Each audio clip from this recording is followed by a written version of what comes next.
말씀을 전하기 전에 잠깐 소식을 좀 전해 좀 방금 목사님 말씀하신 대로 같이 개척한 교회는 17개, 그리고 제가 귀국하고 나서 지난 9월 첫 주에 18번째 교회가 개척이 됐고, 그리고 그 교회를 개척할 때에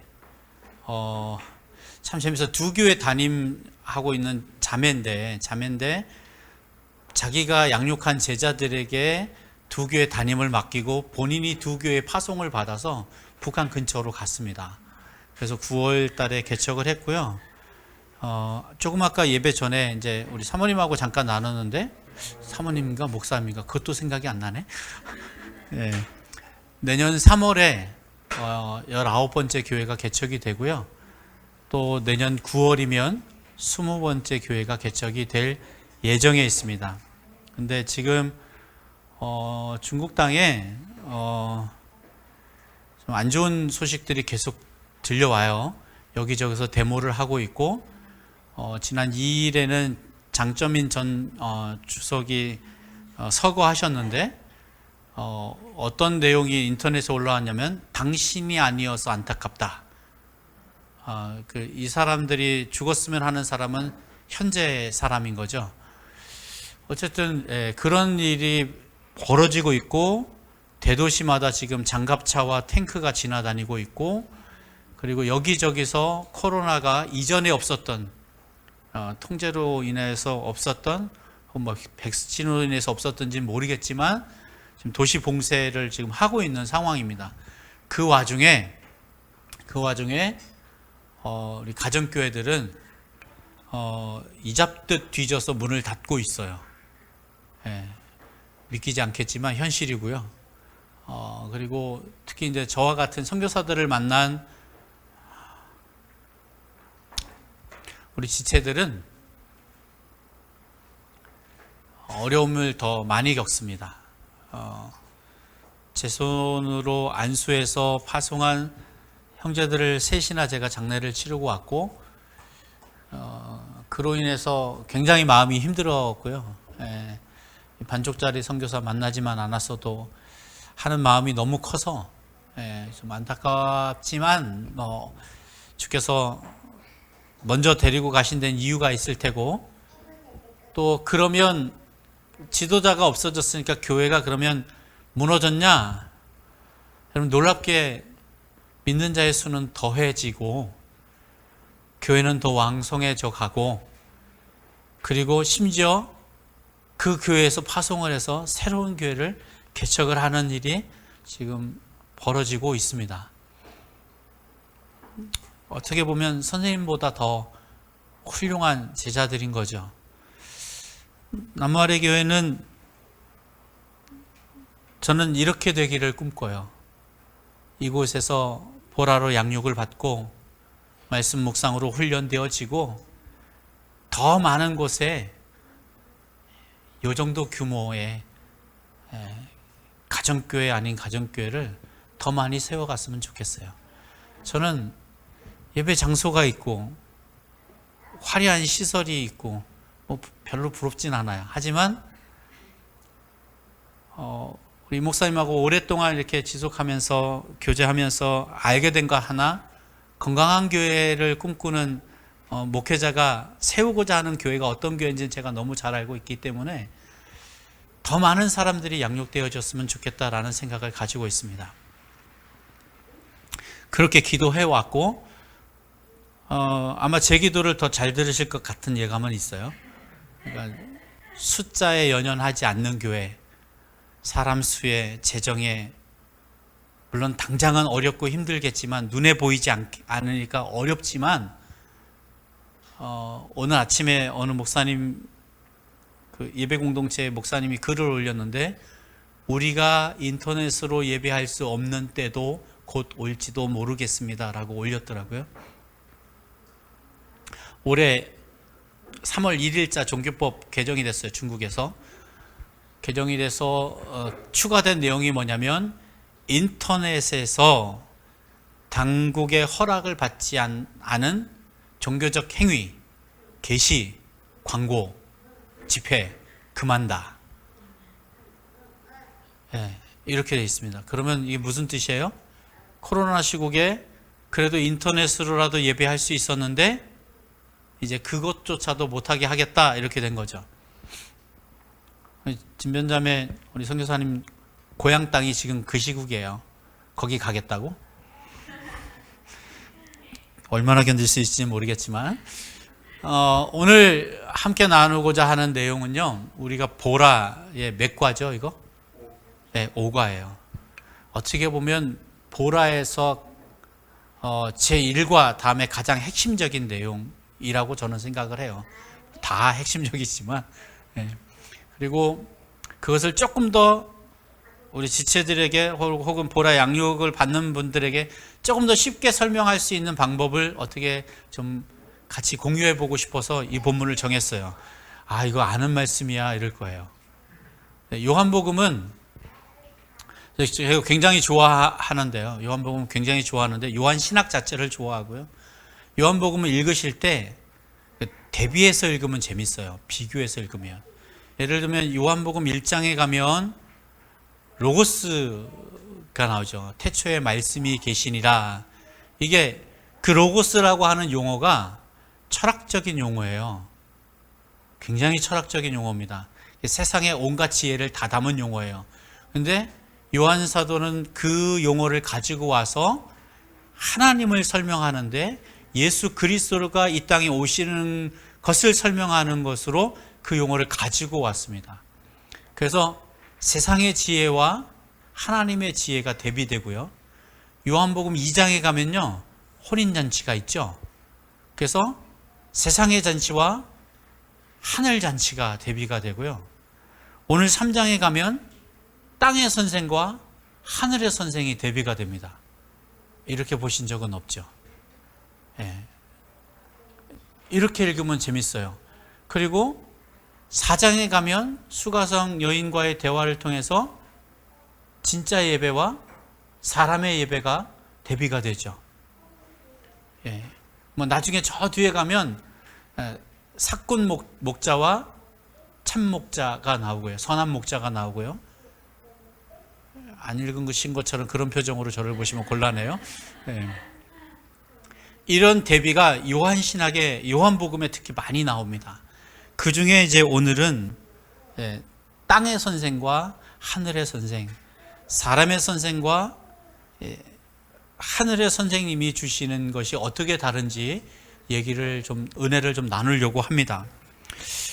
거듭남의 비밀을 우리가 가지고 있지만, 깨달아 알지만 말로 설명 못하면 모르는 거죠.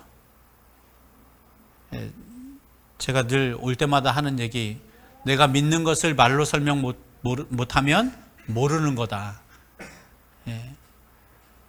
예를 들어서 이런 거예요. 1 더하기 1이 왜 1이에요?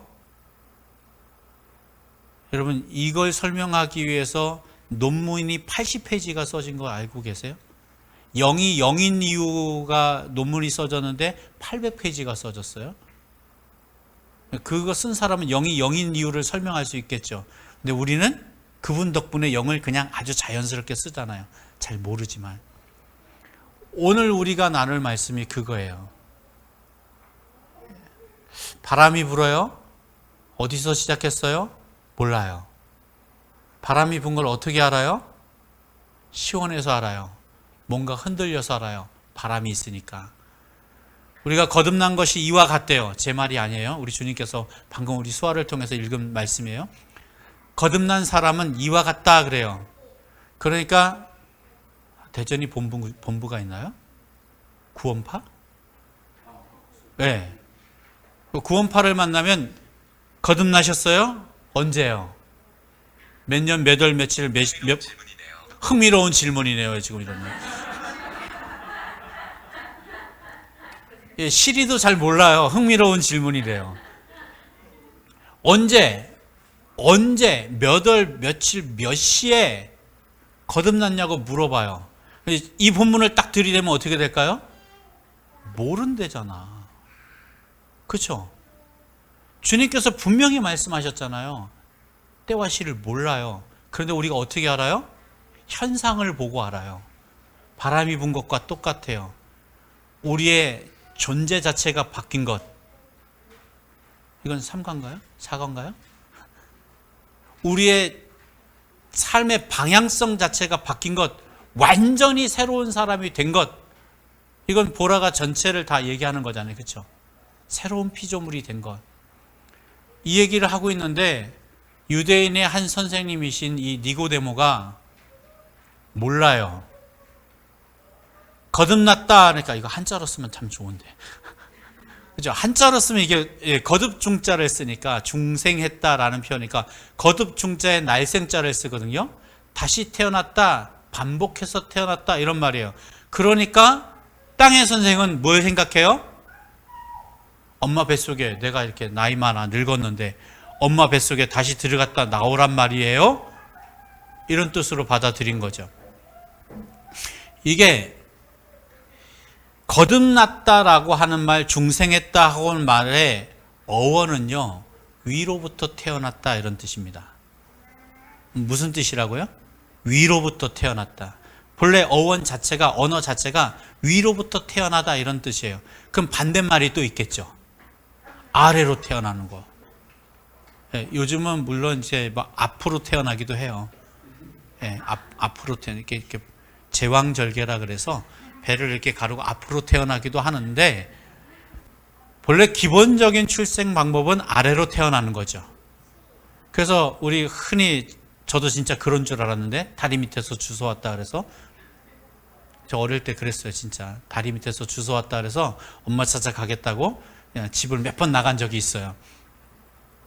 나중에 알고 보니까 그 다리가 엄마 다리 밑인 줄 몰랐던 거죠. 진변 뭐 아는 것처럼 얘기하네. 어떻게 알지? 이거 그 다리 밑인 거죠. 아래로 태어나는 거죠. 근데 사람들은 기본적으로 뭘 생각해요? 아래로 태어나는 것만 생각해요. 육적 출생만 생각하는 거죠. 영적 출생은 하늘로부터 태어나고 성령으로 태어나는 것입니다. 이 얘기를 우리에게 해주시는 거예요. 어떻게 알아요? 어떻게 알아요? 구원파처럼 몇 월 며칠에 몇 시에 몇 분에 이거 아니죠. 아니에요. 알 수 없지만 우리의 삶의 가치관이, 방향성이, 내가 사물을 대하고 사람을 대하고 하나님을 대하는 태도가, 생각이, 온 마음이 바뀐 거예요. 변화되었다. 정말 중요한 용어 싸움인데요. 변질된 거하고 변화된 거하고는 엄청난 큰 차이가 있습니다. 변질된 것은 그것 자체가 가지고 있는 고유의 특성을 잃어버렸다 이런 뜻이에요. 못 쓰죠. 오늘 아침에 우리 송 집사님이 밥을 하려고 쌀을 이렇게 담았는데 거기에 쌀 아닌 다른 고단백질이 이렇게 쭉 눈에 보였어요. 그것은 쌀이 가지고 있던 고유의 특성이 아닌 다른 것이 들어와서 생긴 거잖아요. 그렇죠? 벌레라고 하는 거예요. 쌀벌레. 원래는 없어야 되는데 이게 왜 생겼어요? 뭔가 오염이 돼서. 그렇죠? 우리가 고유의 특성을 잃어버리는 것을 변질됐다 그러는데, 우리 그리스도인들은요, 변질됐다라는 말을 다른 말로 하면 타락했다 이런 말이에요. 그렇죠? 우리가 예수님 안에서 변화는 언제까지 되어야 되느냐? 내가 주님 앞에 가든지 주님이 다시 오시든지 그때까지 지속돼야 되는 것입니다. 조금 아까 저를 터치하고 다녔던 아이 어디 갔어요? 방으로 갔어요? 추방당했구나. 네. 아이가 태어나서 자라지 않으면 이걸 발달장애라 그러죠.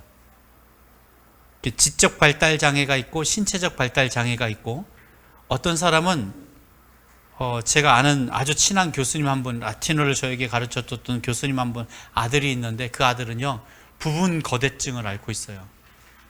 부분 거대증이 뭐냐면 한 부분만 크게 자라는 거예요. 신발을 같은 사이즈를 못 신어요. 특수 제작한 신발을 신어야 돼요. 곳을 만나보신 적 있죠? 예. 부분 거대증이에요. 한쪽만 자라도 문제가 되겠죠. 예를 들면 이러면 강호도 스님한테 좀 미안한데, 한쪽 머리만 이렇게 커지는 사람들도 있고, 한쪽만 자라도 문제가 되고, 유난히 한쪽만 짧아도 문제가 되겠죠. 이런 것을 뭐라 그러냐면 발달장애라 그래요. 신앙도 똑같습니다. 여러분, 우리가 온 몸이 균형을 맞춰서 자라야 되는 것처럼 신앙도 건강하게 성장을 해야 돼요. 어떤 사람은 머리만 자라요. 머리만 자라요. 이건 심각해요. 특히 묵상 훈련을 많이 받고 제자 훈련을 강조하고 강요당하고 있는 교회일수록 머리가 빨리 커요. 목사님, 이거 심각하죠, 그렇죠?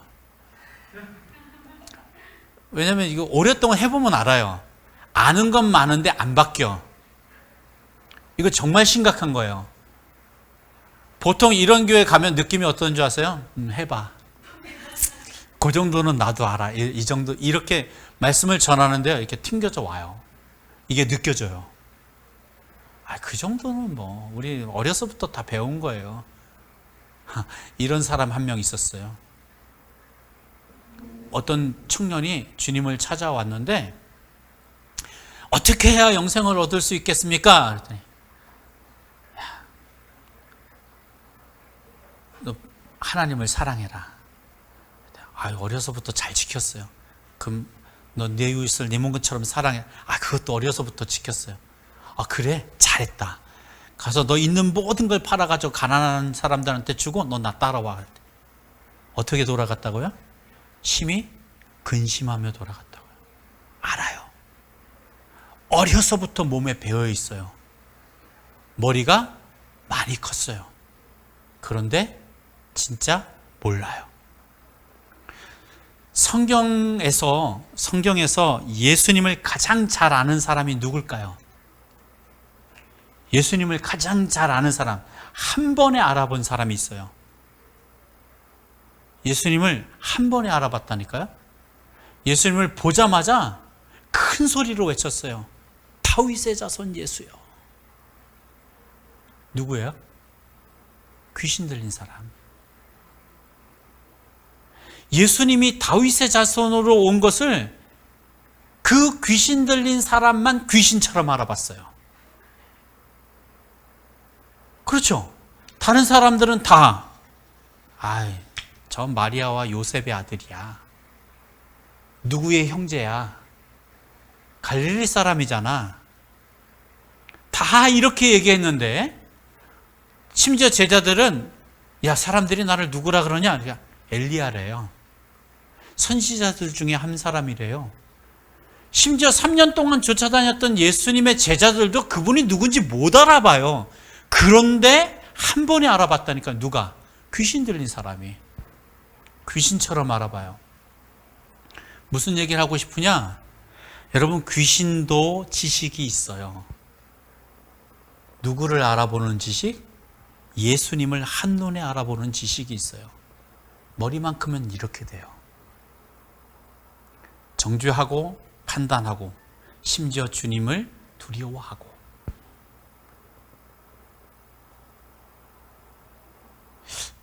거듭남의 비밀인데 왜 이런 얘기만 하고 있을까요? 거듭나야 된다라는 말을 오늘 이 짧은 15절에서 주님이 3번 말해요. 얼마나 중요한지 3번이나 강조하세요. 왜 거듭나야 합니까? 무엇이 거듭나는 것입니까? 어떻게 해야 거듭날 수 있습니까? 우리가 이 짧은 본문 속에서 이런 생각을 해볼 수 있어요. 그러면 왜 거듭나야 하죠? 우리는 이미 보라로 다 배웠으니까. 당연히 구원을 얻으려면, 하나님 나라에 들어가려면. 3절 한번 같이 읽어주실래요? 오늘 본문 3절이야.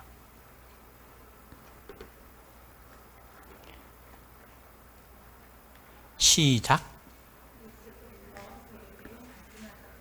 아니, 한 300명 있는 것처럼 읽어주셔야죠. 다시 본문 3장 3절이 시작. 예수께서 그에게 말씀하셨다. 내가 진정으로 너에게 말한다. 누구든지 다시 나지 않으면 하나님 나라를 어떻게 해요? 볼 수 없대요. 예. 왜 거듭나야 돼요? 하나님 나라를 보려면 거듭나야 된대요. 제 말이 아니에요. 주님께서 말씀하신 거예요. 하나님 나라를 눈으로 목도하려면, 보고 싶으면 다시 태어나야 돼 라고 말씀하신 거죠.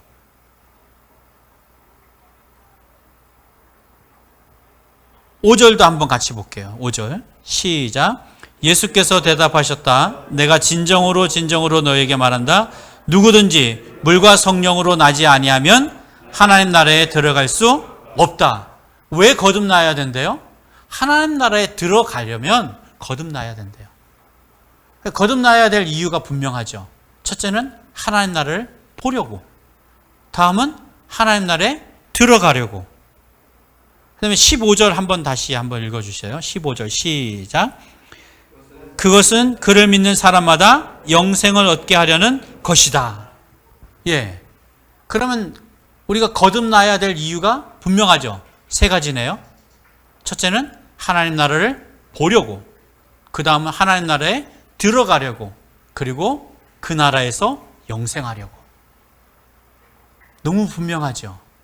여기 보니까 우리 5절에 다시 한번 보면 이렇게 돼 있어요. 누구든지 물과 성령으로 나지 아니하면 하나님 나라에 들어갈 수 없다. 이게 조금 번역상 문제가 좀 심각해요. 물과 성령이 뭐예요? 그랬더니 해석이 여러 가지로 나와요. 물 세례를 말하고 성령 세례를 말합니다. 이것부터 시작해서 엄청나게 번역을 하고 신학적 해석이 있지만, 요한복음을 잘 읽으면 요한은 물을 항상 성령으로 얘기를 합니다. 아니라고요? 7장 38절 한번 가보겠습니다. 요한복음이에요.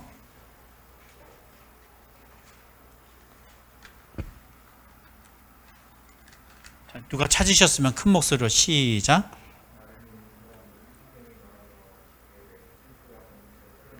예, 그 배에서 어떻게 해요? 생수가 강물처럼. 이거 뭐를 가르쳐서 하신 말씀이래요? 성령을 가르쳐서 하신 말씀이래요. 그럼 오늘 본문의 3장 5절은 물과 성령이라는 번역보다는, 물론 과라고 번역할 수밖에 없어요. 왜냐하면 헬라어를 배울 때 카이는 그리고 와, 과, 하고 이렇게 배웠거든요. 그런데 이퀄이라는 뜻도 있어요. 물인 성령 이렇게 말할 수도 있거든요. 그러니까 제가 볼 때는 물인 성령으로 다시 태어나지 않으면 하나님 나라에 들어갈 수 없다. 이렇게도 번역이 가능하다. 강조하고 싶은 얘기는 없어요. 강요하고 싶지도 않아요. 그냥 제 해석이에요. 요한복음을 읽다 보니까 물인 성령, 성령으로 나지 않으면 들어갈 수 없다. 그랬더니 저희 큰아들과 요즘 제가 보라 양육 중인데 5가 끝났어요. 아빠, 그러면 어떻게 알아요? 내가 거듭난 걸 어떻게 알아요? 예수님을 믿고 있고, 믿는다고 생각하고 있고, 믿고 있다고 알고 있는데 내가 거듭난 걸 어떻게 알아요? 이런 질문 많이 받으시죠? 송 집사님, 양육하다 보면 이거 어떻게 알아요? 질문 안 해요? 질문 안 하는 학생은 나쁜 학생이에요. 예.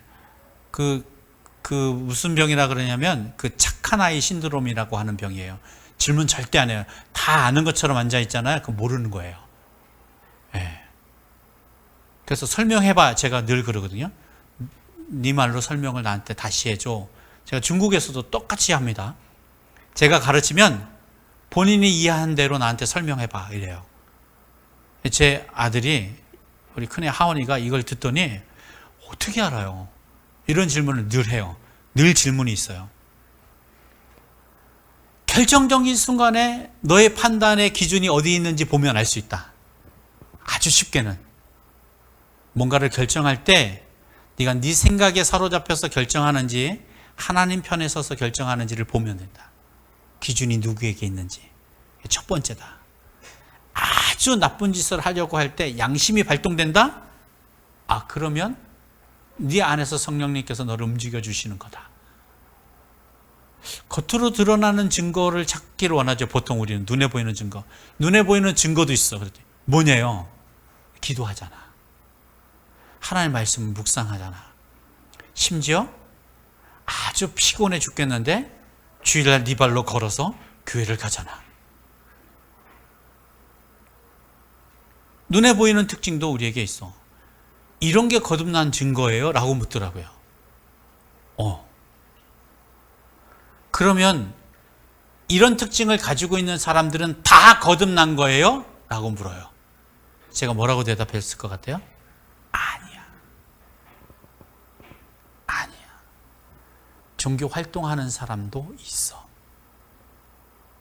취미 생활 중에 자기가 믿는다고 착각하고 종교 활동하는 사람도 있어. 오늘 본문에 나오는 니고데모죠. 이스라엘의 선생님이에요. 주님이 반문합니다. 너는 어떻게 이스라엘 선생으로서 이것도 알지 못하냐? 이스라엘 선생님이 뭐 하는 사람이죠? 랍비예요. 랍비가 뭐 하는 사람이에요? 성경을 가르치는 사람들입니다. 그렇죠. 성경을 가르치는데 이때 성경은 구약 성경이죠. 구약을 가르치는 사람들인데 구약을 가르치면서 어떻게 이걸 알지 못하지? 이해가 안 되는 거예요. 누가? 우리 주님이. 여러분, 성령이 최초로 언급된 데가 어디죠? 창세기 1장 2절에 하나님의 신은 수면 위에 운행하시니라. 그렇죠.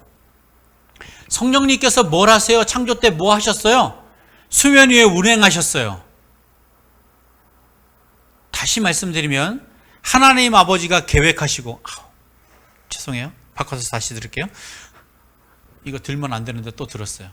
하나님 아버지께서 계획하시고 예수님께서 말씀이 되셔서, 다시 말하면 재료가 되셔서 그것이 그것 되게 하셨다면 그것이 그것으로 보이고 운행하고 그것이 때에 따라서 시에 따라서 꽃이 피게 하는 것은 성령님의 역할이라고요. 놀랍죠? 성령께서 창조의 질서를 잡아가시고, 왜냐하면 거기 그렇게 돼 있어요. 땅이 혼돈하고 공허하며 흑암이 깊음 중에 있고 하나님의 신은 수면 위에 운행하시니라. 질서가 아직 안 잡힌 창조 세계에 하나님이신 성령께서, 성령 하나님께서 그 위를 운행하고 계셨다는 건 무슨 뜻이에요? 질서를 잡고 계셨다는 거예요. 우리 믿는 사람도 동일해요. 매일 쳇바퀴처럼 반복되는 것 같지만 새벽에 일어나서 기도해요. 아닐 수도 있겠구나. 자, 어쨌든 묵상하고 기도하고 예배를 하고 찬송을 해요. 그렇죠? 매일 쳇바퀴 돌듯이 반복되는 것 같지만 예배 때마다 감동이 달라요. 기도하는데 감동이 달라요. 집사님 찬양할 인도하여 멘트 준비하시는데 뭐 하지? 하지만 기도하다 보면 성령께서 감동을 주시잖아요. 근데 내가 준비할 때하고 이 앞에 섰을 때하고 감동이 달라요. 여러분, 더 놀라운 거 말씀드려요. 준비한 내용을 하나도 안 하고 있어요.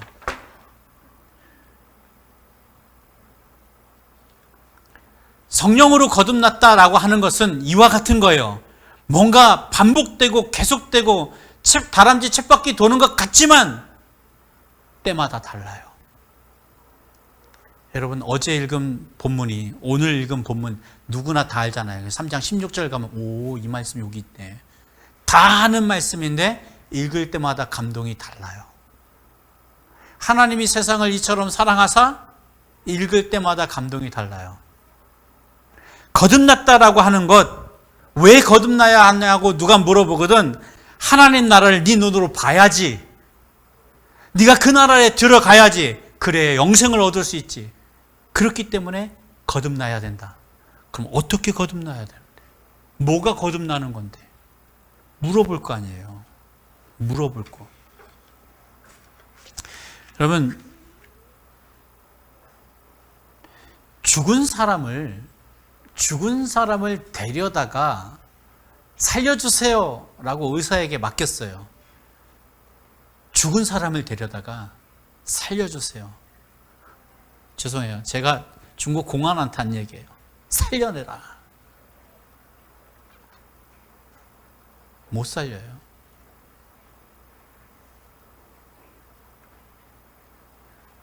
이걸 유일하게 할 수 있는 사람들이 교회예요. 죽은 영혼을 살려낼 수 있는 유일한 기관이 교회예요. 특별히 우리 남아아래 교회는 수화교회 이럴 뻔했어요. 남아아래 교회는 보라를 다 하셨잖아요. 이 책임이 우리에게 있어요. 여러분, 이게 가벼운 거 아니에요. 많이 맡기면 많이 물어봐요. 이 말이 무슨 말인지 아세요? 우리에게 뭔가 많이 맡기셨잖아요. 그럼 많이 물어보실 거라고요. 뭐 하다 왔니? 이해되셨어요? 예, 그래서 천국에 가면 많이 놀란다며요. 옛날에 어떤 부부사가 그랬어요. 많이 놀란대요. 너도 왔어? 이래서 놀라고, 꼭 와 있어야 될 사람이 안 와서 놀라고, 제일 마지막에 놀란 건 내가 와서 놀란대요. 목회자들에게 가장 많이 묻지 않겠어요? 특히 제자 양육을 하고 있는 이 목사님이나 저나 이걸 만드신 우리 조 목사님에게 가장 많이, 뭐 하다 왔니? 라고 말하면 주님 맡겨주신 것 가지고 이 일 하다 왔습니다 해야 될 거 아니에요. 그렇죠? 특히 우리 나무아래 교회는 여러분, 죽음의 세 가지 종류가 있다고 언젠가 한번 말씀드린 적이 있어요. 우리는 은사가 탁월해서 다 잊어버렸죠. 첫째는 육적 죽음이에요. 육적 죽음은 나와 내 영혼이 분리된 거예요. 내 몸과 내 영혼이 분리된 걸 육체적 죽음. 한 번 죽는 것은 사람에게 정하신 것이요 할 때 그 죽는 것, 그 육체가 죽는 거예요. 그리고 영적 죽음이 있어요. 영적 죽음은 예배당에 나와 있지만, 또 길에 걸어 다니지만, 육체적으로는 숨을 쉬고 있지만 하나님을 인격적으로, 예수님을 인격적으로 만나지 못한 상태, 이걸 영적 죽음이라 그래요. 마지막으로 영원한 죽음이 있어요. 영원한 죽음은 그 후에는 심판이 있으리니, 히브리서 9장 27절이죠. 심판이 있으리니, 심판 이후에 영벌의 상태. 여러분, 영벌의 상태는 영생합니다. 예, 잊어버리시면 안 돼요. 영벌의 상태가 뭐 한다고요? 영생을 해요. 그 영혼으로 영생을 하는 게 아니에요. 영육이 영생을 합니다. 믿는 사람만 부활하냐? 믿지 않는 사람도 부활해요. 이게 성경의 가르침입니다. 안 믿는 사람도 부활하고 영생해요. 와우. 세상에 이럴 수가. 안 믿는데 영생을 한다고 너무 좋잖아요. 그런데 영생하는 장소가 달라요. 믿지 않고 영생하게 되면 어디서? 영원한 형벌 가운데서 영생하는 거예요. 하나님 나라로 다시 올 기회가 없어요. 아버지 아브라함 품에 안길 기회가 없어요. 회개하고 돌이킬 기회가 없어요. 그게 영벌의 상태예요. 그래서 이걸 영원한 죽음이다. 다시 말하면 하나님과 영원한 분리다라고 말해요. 아담, 하나님을 떠나다. 네, 이 상태예요. 지난주 목요일날 설교를 하는데, 그 중국에서 태어난 탈북자 자녀들을 대상으로 설교를 하는데, 죄가 뭐예요? 라고 설명을 했어요. 히브리어 써놓고 헬라어 써놓고, 이걸 칸부동이죠. 말하면 알겠어요? 팅부동이죠. 그렇죠? 예. 이거는 진변자매한테 보여줘도 못 읽어요. 그죠? 그 밑에 제가 아주 착하게 중국어를 써놨어요. 열심히 읽더라고요. 죄가 뭐냐? 하나님을 떠난 거예요. 아주 쉽게 말하면 하나님에게서 빗나간 것, 하나님에게서 멀어진 것, 이 상태예요. 그러면 이 문제를 해결하기 위해, 이 문제가 해결돼야만 어딜 들어가는 거예요? 하나님 나라에 들어가는 거잖아요. 그렇죠? 그 얘기가 어디 있냐면 오늘 본문 14절에 나와요. 14절 시작. 모세가 광야에서 뱀을 든 것 같이 인자도 들려야 한다. 갑자기 모세 시대 이야기를 가지고 나왔어요. 독뱀이 나와서 불뱀이 나와서 갑자기 사람들을 물어 죽이기 시작합니다. 하나님께서 모세의 기도를 드리고 살 방법을 알려주시는데 하필이면 구리뱀을 만들어서 지팡이에 들어서 높이 달래요. 장대에 달아서. 그거 보면 살겠대요. 참, 여러분 요즘 이 얘기 하잖아요. 그러면 우리를 어디로 데려갈 것 같아요? 정신병원에. 이건 상식적으로 이해가 안 되는 거잖아요. 그렇죠? 과학적으로 설명이 안 되는 거잖아요. 어떻게 쳐다보면 산대. 이 생각이 당시의 사람들은 없었겠습니까? 모세 당시의 사람들도 있었겠죠. 왜요? 노예로 살 때도, 건설 노동자로 살 때도 다치면 병원에 갔거든요. 의사가 고쳤거든요. 그런데 뱀이 와서 물었는데 노뱀을 쳐다보니 말도 안 돼 하고 안 본 사람은 어떻게 됐겠어요? 죽었죠. 설마 살겠어 하고 쳐다봤는데 살았어요. 이게 십자가 사건이죠. 여러분, 우리 교회는 참 이름부터 어려운 교회예요. 왜 이렇게 이름을 줬어요? 맨날 궁금한데, 조 목사님을 탓해야 되나? 이 목사님을 탓해야 되나? 십자가 아래 와야 사는 거죠. 나무 아래 와야 돼요. 예수 그리스도가 그 십자가에 달리신 그 아래 와야 사는 거잖아요. 그렇죠? 그러면 우리 교회는 이름부터 십자가만 전하겠습니다라고 그냥 딱 못 박아놓고 시작한 거예요. 교회 간판에다가. 아침에도 난 누가 와 있을 줄 알고 일찍 도착했거든요. 문은 다 잠겨져 있는데 간판만 보이잖아요, 밖에서. 그것도 예쁜 글씨로. 그래서 잠깐 왔다 갔다 하면서 이제 기도하면서 마치 뭐 땅밟기 하듯이 기도하면서, 그래서 교회 이름부터 너무 힘든데. 왠 줄 아세요? 사람들 생각에는 땅의 지식만 생각하거든요. 에이, 그게 되겠어? 의사가 와도 이 뱀의 독을 중화시키기가 어려운데, 약으로도 힘든데, 수술해도 어려울 건데 그게 되겠어? 이렇게 된다고요. 이게 땅의 선생들이 가르친 지식이에요. 우리는요, 하늘로부터 보내심을 받은 선생의 제자들이잖아요. 그렇죠? 우리는 그게 된다라고 말해야 되잖아요. 그럼 사람들이 기본적으로 뭐예요? 손가락질해요. 여러분, 그 시대예요, 지금이. 그 시대. 마치 노아가 산 중턱도 아닌 산 꼭대기에다가 배를 짓는데 곧 홍수로 멸망할 겁니다. 여러분, 빨리 배로 오십시오. 사람들이 뭐로 여겼대요? 농담으로 여겼대요. 지금 그 시대예요. 여러분, 지금 우리가 믿기 편한 시대를 만나서 이렇게 예배당 공간에 편안한 의자에 앉아 있지만,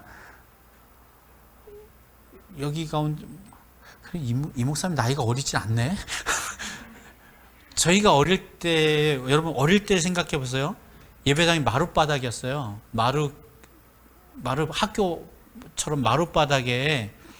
그리고 겨울에도 좀 부자교회나 이렇게 조개탄 때 방석 깔고 앉았어요. 자부동 깔고, 이렇게 두꺼운 자부동 깔고, 그거 추워가지고 이불 싸질머지고 오고 막 이랬었어요.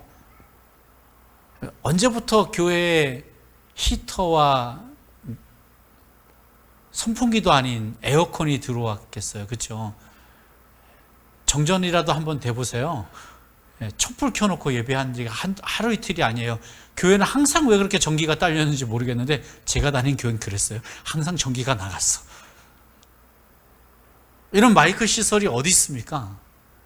지금은 뭐 그렇지만 불과 30년 전, 40년 전에 이랬다고요. 더 넘어가면. 100년 전에는요.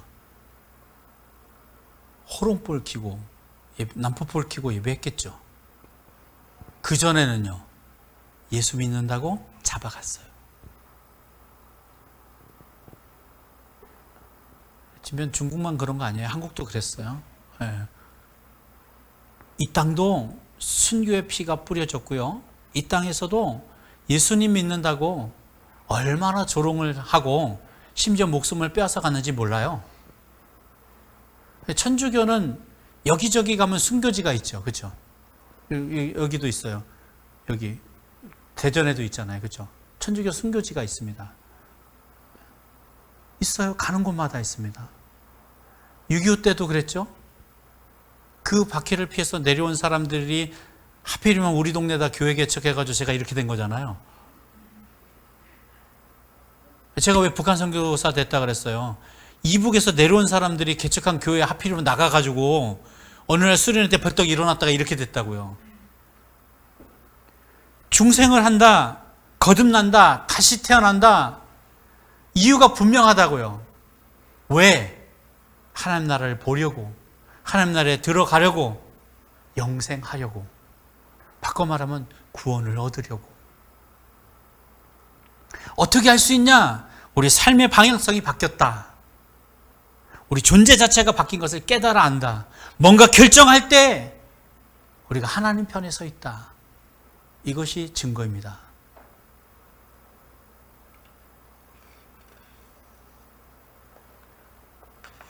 머리로만 아면 힘들어집니다. 힘들어져요. 내가 머리만 안 크기를 여러분 기도하십시오. 내 머리가 하나님을 아는 지식이 많아지면 많아질수록 뭐가 같이 뜨거워져야 되냐? 뭐를 향해서? 뭐를 향해서? 안 믿는 영혼을 향해서요. 믿지 않는 영혼을 향해서 내 가슴도 똑같이 뜨거워져야 돼요. 주께서 우리를 불쌍히 여기신 그 마음 그대로 아까 우리 성찬치 때 외쳤잖아요. 그거 같이 외치는 순간 오늘 설교 안 해도 되겠다 싶었어요. 자비하신 예수여, 우리를 불쌍히 여겨주소서. 중국에서 여기저기 강의하면서 공안을 피해서 이리저리 도망 다닐 때 제가 한 기도가 있어요. 여러분 무슨 기도했을 것 같아요? 하나님 빨리 주여 속히 오시옵소서. 그 뒷얘기도 생각이 안 나요. 그냥 하나님 빨리. 곧 잡히게 생겼으니까. 저 대신 잡혔던 형제들이 못 돌아온 거잖아요. 제가 말씀드렸나요? 32살, 35살, 37살. 누가 봐도 독침으로 사망한 게 분명하고 누가 봐도 누가 죽인 게 분명한데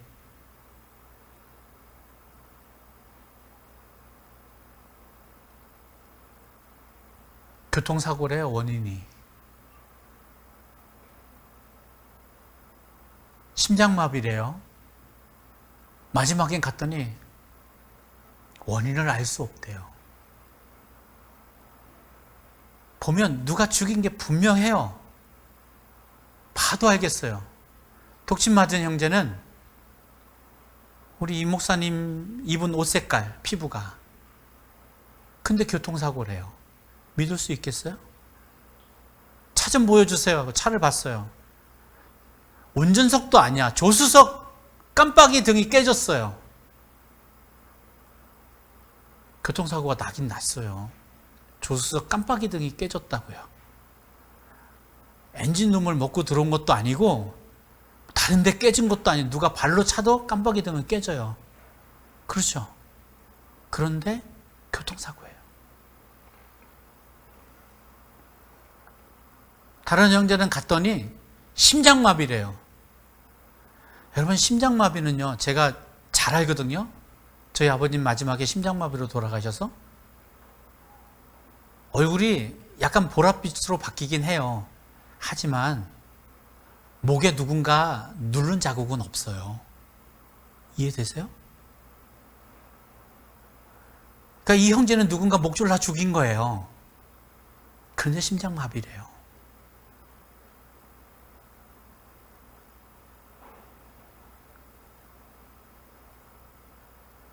(9개월) 만에 찾은 형제는요, 원인을 알 수 없대요.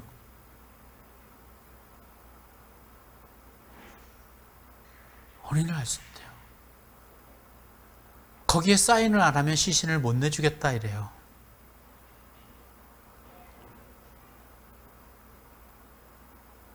여러분, 이 거듭남의 비밀을 깨달은 사람들은 이렇게 살아요. 어떻게 사냐? 주님 알기를 힘씁니다. 두 번째, 어떤 위협이 와도 타협하지 않아요. 세 번째, 순종을 하는데 어떻게 순종하냐? 죽기까지 순종합니다. 마치 우리 주님이 그러셨던 것처럼.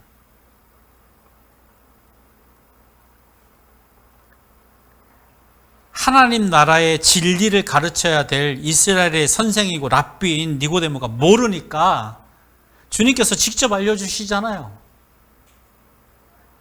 모세가 광야에서 뱀을 든 것처럼 나도 들려야 된다.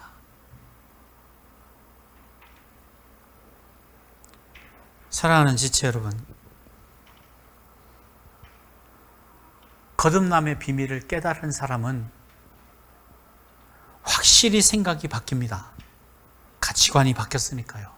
생각하는 모든 것이 하나님 나라 중심으로 돌아가게 되어 있습니다. 뿐만 아니라 이 가슴이 뜨거워서 전하지 않고는 못 견딥니다. 저는 우리 남무 아래 교회에 속해 있는 우리 지체들이 누구보다도 주님을 뜨겁게 사랑했으면 좋겠습니다. 그리고 누구보다도 열심히 이 무기를 갈고 닦아서 사용할 수 있었으면 좋겠습니다. 뿐만 아니라 우리 나무 아래 교회에게 맡기실 영혼들을 누구보다도 뜨겁게 사랑할 수 있는 교회가 되었으면 좋겠습니다. 저 천안의 이 목사님이 어젠가 그저께인가 온 나라가 공 하나에 미쳐 돌아간다 이런 글을 남겼어요. 여러분, 축구 하나에도 세상이 미쳐 돌아가는데 우리는 온 우주의 진리를 가슴으로 받은 사람들이잖아요. 그렇죠?